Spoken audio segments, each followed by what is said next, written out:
കഴിഞ്ഞ 2 പതിറ്റാണ്ടുകളായി ഇസ്രായേൽ രാഷ്ട്രീയത്തിലെ അനിഷേധ്യ നേതാവാണ് ബെഞ്ചമിൻ നെതന്യാഹു. ഒക്ടോബർ 27-ന് ഇസ്രായേലിൽ പൊതു തിരഞ്ഞെടുപ്പ് നടക്കാനിരിക്കെ മിസ്റ്റർ സെക്യൂരിറ്റി എന്നറിയപ്പെടുന്ന നെതന്യാഹുവിന് വലിയൊരു വെല്ലുവിളി ഉയരുകയാണ്. അത് ഒരു പരിചയസമ്പന്നനായ രാഷ്ട്രീയക്കാരനിൽ നിന്നല്ല, മറിച്ച് കഴിഞ്ഞ വർഷം മാത്രം രാഷ്ട്രീയത്തിലേക്ക് കടന്നുവന്ന ഒരു മുൻ സൈനിക ജനറലിൽ നിന്നാണ്. ഹമാസുമായുള്ള യുദ്ധം, ഇറാനുമായുള്ള ഏറ്റുമുട്ടൽ, ലെബനനിലെ സംഘർഷം ഇതെല്ലാം പിന്നിട്ട് ഇസ്രായേൽ വീണ്ടും തെരഞ്ഞെടുപ്പിലേക്ക് കടക്കുന്ന സാഹചര്യത്തിൽ നെതന്യാഹുവിന് അഗ്നിപരീക്ഷ സൃഷ്ടിക്കാൻ ഇറങ്ങിത്തിരിച്ച ആ മുൻ സൈനിക മേധാവിയുടെ പേരാണ് ഗാഡി ഐസൻകോട്ട്. ആരാണ് ഈ ഐസൻകോട്ട്? എന്തുകൊണ്ടാണ് നെതന്യാഹുവിൻ്റെ ജനപ്രീതി ഇടിയുന്നത്? യുദ്ധം ജയിച്ച നേതാവിന് തെരഞ്ഞെടുപ്പിൽ ജയിക്കാൻ കഴിയാത്ത സാഹചര്യമാണോ? Let me explain.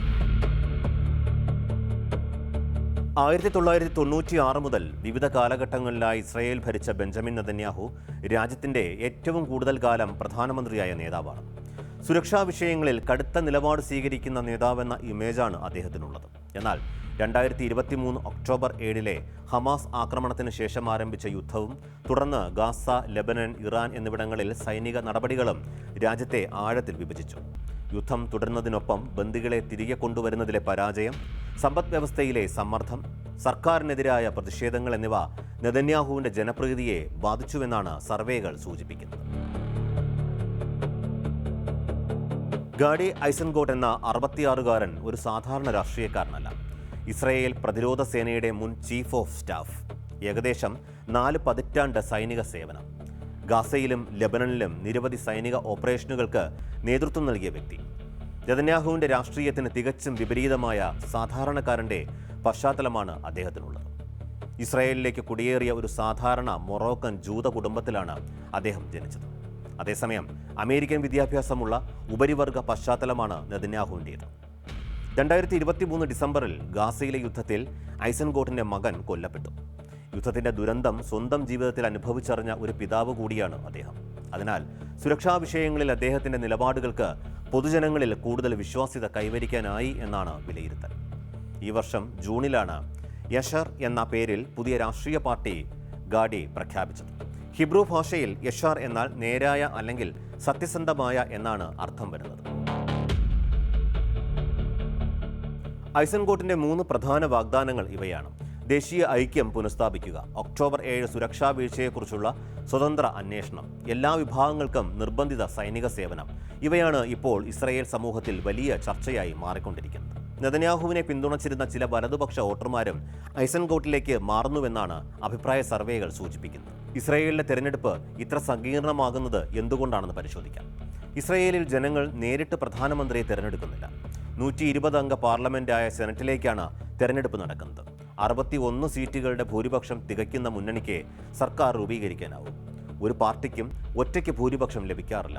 അതിനാൽ തെരഞ്ഞെടുപ്പിന് ശേഷം വിവിധ പാർട്ടികൾ ചേർന്നാണ് സർക്കാർ രൂപീകരിക്കുന്നത്. അതുകൊണ്ട് ഏറ്റവും കൂടുതൽ സീറ്റുകൾ നേടിയാലും സർക്കാർ രൂപീകരിക്കാൻ കഴിയണമെന്നില്ല. മറുവശത്ത് രണ്ടാമതെത്തുന്ന പാർട്ടിക്കും ശക്തമായ സഖ്യമുണ്ടാക്കിയാൽ അധികാരത്തിലെത്താം. അതിനാൽ തെരഞ്ഞെടുപ്പിൻ്റെ യഥാർത്ഥ പോരാട്ടം വോട്ടെടുപ്പിന് ശേഷവും തുടരുമെന്നർത്ഥം. നെതന്യാഹുവിൻ്റെ മുന്നിലുള്ള പ്രധാന പ്രശ്നങ്ങൾ നോക്കാം. അതിലൊന്ന് അഴിമതി കേസുകൾ ഇപ്പോഴും തുടരുന്നു എന്നതാണ്. യുദ്ധം നീളുന്നതിലുള്ള ജനങ്ങളുടെ അതൃപ്തി, ബന്ദികളെ മോചിപ്പിക്കണമെന്ന ആവശ്യം, തീവ്ര വലതുപക്ഷ സഖ്യകക്ഷികളെ ആശ്രയിക്കേണ്ട സാഹചര്യം എന്നിവയെല്ലാം തിരഞ്ഞെടുപ്പിൽ അദ്ദേഹത്തെ പ്രതിരോധത്തിലാക്കുകയാണ്. വിശദമായി തന്നെ പരിശോധിക്കാം. ഗാസയിലെ യുദ്ധം അവസാനിച്ചിട്ടില്ല. ഇതിനു പുറമെ ലെബനനിലും ഇറാനിലും പോരാട്ടം വ്യാപിച്ചതോടെ 3.5 ലക്ഷത്തോളം റിസർവ് സൈനികരെയാണ് ഇസ്രായേൽ തുടർച്ചയായി അണിനിരത്തിയത്. പല സൈനികരും 6ഉം 7ഉം തവണയാണ് ജോലി ഉപേക്ഷിച്ച് യുദ്ധമുഖത്തേക്ക് പോകേണ്ടി വന്നത്. ഇത് വൻ അമർഷത്തിന് കാരണമായി. ഒക്ടോബർ 7-ലെ സുരക്ഷാ വീഴ്ചയുടെ ഉത്തരവാദിത്വം ഏറ്റെടുക്കാൻ നെതന്യാഹു ഇതുവരെ തയ്യാറായിട്ടില്ല. സൈനിക മേധാവികളും പ്രതിരോധ മന്ത്രിയുമെല്ലാം പരാജയം സമ്മതിച്ചപ്പോഴും നെതന്യാഹു അത് പൂർണ്ണമായി സൈന്യത്തിൻ്റെയും മുൻ ഭരണാധികാരികളുടെയും തലയിൽ കെട്ടിവയ്ക്കാനാണ് ശ്രമിച്ചത്. സമീപകാലത്ത് വന്ന ചാനൽ 12 സർവേ അനുസരിച്ച് പ്രധാനമന്ത്രി പദത്തിലേക്ക് 43% ഇസ്രായേലികളും പിന്തുണയ്ക്കുന്നത് ഗാഡി ഐസൻകോട്ടിനെയാണ്. നെതന്യാഹുവിന് 34% പിന്തുണ മാത്രമാണുള്ളത്. സർവേകൾ പ്രകാരം നെതന്യാഹുവിൻ്റെ ലിക്വിഡ് പാർട്ടിയും ഐസൻകോട്ടിൻ്റെ പാർട്ടിയും തമ്മിൽ കടുത്ത മത്സരമാണ് പ്രതീക്ഷിക്കുന്നത്. നിലവിലെ കണക്കുകൾ പ്രകാരം ഐസൻകോട്ടിൻ്റെ പ്രതിപക്ഷ സഖ്യത്തിന് ഭൂരിപക്ഷം കിട്ടാൻ സാധ്യതയുണ്ടെങ്കിലും ഇസ്രായേലിലെ അറബ് പാർട്ടികളുടെ പിന്തുണയില്ലാതെ അത് സാധ്യമാകില്ല. എന്നാൽ നെതന്യാഹുവും ഐസൻകോട്ടും ഒരുപോലെ അറബ് പാർട്ടികളുടെ പിന്തുണ വേണ്ടെന്ന് വെച്ചിരിക്കുകയാണ്. 1973 ശേഷം ആദ്യമായാണ് ഒരു ഇസ്രായേൽ സർക്കാർ പൂർണ്ണ കാലാവധി തികച്ച് ഒക്ടോബർ 27 കൃത്യസമയത്ത് തെരഞ്ഞെടുപ്പിലേക്ക് പോകുന്നത്.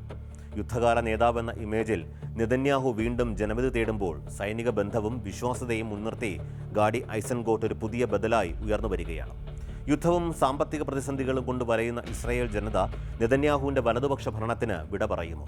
അതോ ഗാഡി ഐസൻകോട്ട് എന്ന മുൻ സൈനിക മേധാവിയിലൂടെ ഇസ്രായേൽ പുതിയൊരു രാഷ്ട്രീയ അധ്യായത്തിന് തുടക്കമിടുന്നു? ഒക്ടോബറിലെ ജനവിധി അത് തീരുമാനിക്കും. ഈ തെരഞ്ഞെടുപ്പ് ഇസ്രായേലിന്റെ അടുത്ത സർക്കാരിനെ മാത്രമല്ല, പശ്ചിമേഷ്യയുടെ ഭാവിയിലും ഏറെ നിർണായകമാണ്.